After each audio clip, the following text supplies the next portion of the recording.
طالبانو د ولسوالیو د نیولو او کلابندۍ په دوام د پکتیا ځینو ولسوالیو ته هم تللې لارې تړلې او غواړي په دې توګه پر امنیتي پوستو او ولسوالیو خپل فشار زیات کړي. دا د زرمت ولسوالۍ د تعمیر بازار دی چې طالبانو او افغان ځواکونو ترمنځ د جګړې له ویرې تړل شوی دی. د پکتیا اوسیدونکي او د ولایتي شورا غړي وایي زرمت ولسوالۍ ته غځېدلې لاره طالبانو تړلې او په دغه لاره د ایښودل شویو ماینونو له امله امنیتي ځواکونه هم نه دي توانېدلي چې یاده لاره خلاصه کړي. خلک عام خلک هلته اوسیدونکي له ډېر زیات تکلیفو سره مخامخ شوي دي. دوی د بازار ته د تګ راتګ، هسپتال ته د تګ راتګ اجازه نه لري، په کورونو کې مریضان لري.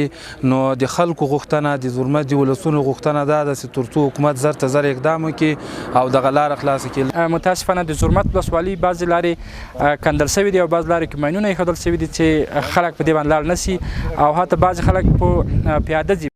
د پکتیا د ولایتي شورا غړي او د زرمت ولسوالۍ سیمه ییز اوسیدونکي وایي که امنیتي ځواکونه د زرمت ولسوالۍ لاره خلاصه نه کړي او یا دغه ولسوالۍ د طالبانو لاس ته ولویږي نو پر پکتیا سربیره د شاوخوا ولایتونو امنیت به هم له جدي ستونزو سره مخ شي. د یوې ولسوالۍ ارتباطات د ولایت سره د هغې د لارې پرې کول دا خو په هر څه اقتصادي توان دی، سیاسي توان دی، اجتماعي توان دی، د هر مدرک نه توان دی.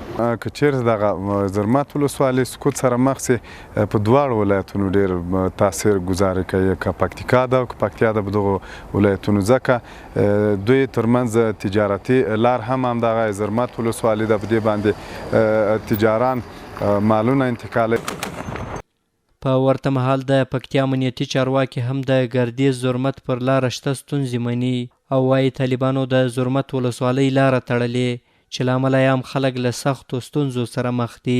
چارواکي وایي چاڼیز عملیات یې پیل کړي چې ډېر ژر به د زرمت او نورو ولسوالیو لارې د تګ راتګ پر مخ خلاصې شي.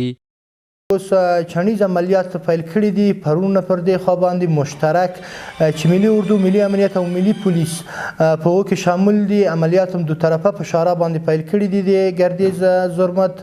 انشاءالله په ډېر کم وخت کې به ټوله شاره پاکه شي او د ملکي او د نظامي خلکو په مخ باندې. زرمت د پکتیا مهمه او ستراتیژیکه ولسوالي ده چې غزني او پکتیکا له مرکز ګردیز سره نښلوي. د سیمه ییزو خلکو په خبره که یا د ولسوالي سقوط شي د شاوخوا ولایتونو امنیت به هم له جدي ننګونو سره مخ شي. په وروستیو ورځو کې د پکتیا په بېلابېلو برخو کې د طالبانو او افغان ځواکونو ترمنځ سختې جګړې شوې چې دواړه لوري یو بل ته د درنې مرګ ژوبلې د اړولو ادعا کوي.